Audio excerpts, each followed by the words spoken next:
Nous parlons souvent de préparation physique sur cette chaîne, mais peut-être que certains d'entre vous, et notamment les pratiquants débutants, manquent d'informations quant à la nature exacte de cet aspect de la pratique sportive. Alors aujourd'hui, nous répondons ensemble à cette question. Qu'est-ce que la préparation physique?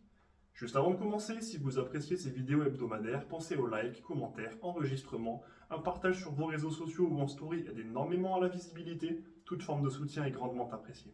La première chose à comprendre est que l'on peut diviser les sports en deux catégories.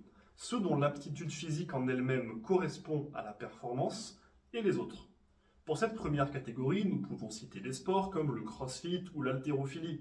Ce sont des disciplines où la composante technique, bien que présente, sera souvent gérée par le même coach qui va s'occuper de la préparation du corps.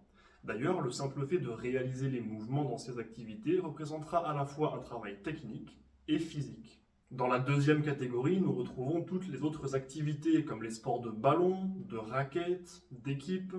Ce sont des disciplines où il y a un coach qui s'occupe du travail technique et tactique des joueurs et qui gère l'équipe dans son fonctionnement, ainsi qu'un préparateur physique qui a pour mission de développer les capacités physiques des joueurs.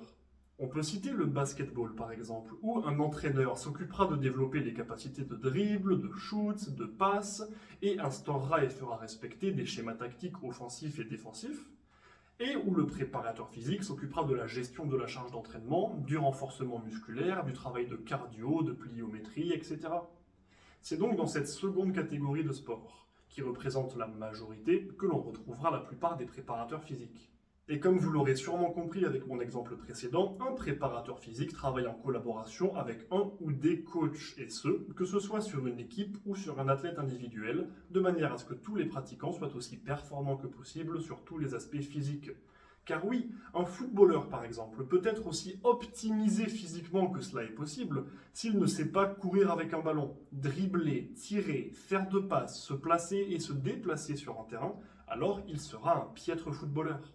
De la même manière, un joueur qui maîtrise toutes les techniques et toutes les tactiques, mais qui n'a pas la force nécessaire pour jouer un duel, qui n'a le cardio que pour tenir un quart de match, ou qui n'a pas un organisme capable de résister aux contraintes d'une rencontre, ne sera pas très performant non plus. Ce sera donc le rôle du préparateur physique de développer les capacités physiques des athlètes. La force, les capacités cardiovasculaires, la puissance, l'explosivité, l'hypertrophie éventuellement, et bien d'autres. C'est également lui qui aura en général à charge les échauffements, que ce soit en match ou à l'entraînement. Mais ce ne sont pas ses seuls rôles.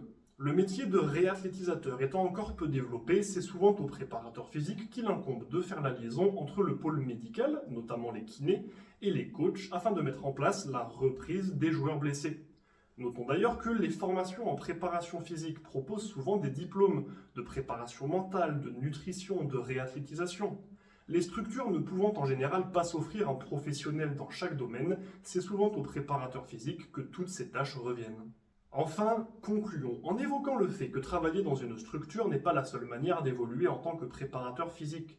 Certains travaillent à leur compte et sont contactés par des athlètes qui veulent booster leur performance. D'autres font des interventions dans certaines structures plutôt que de travailler dans l'une à plein temps.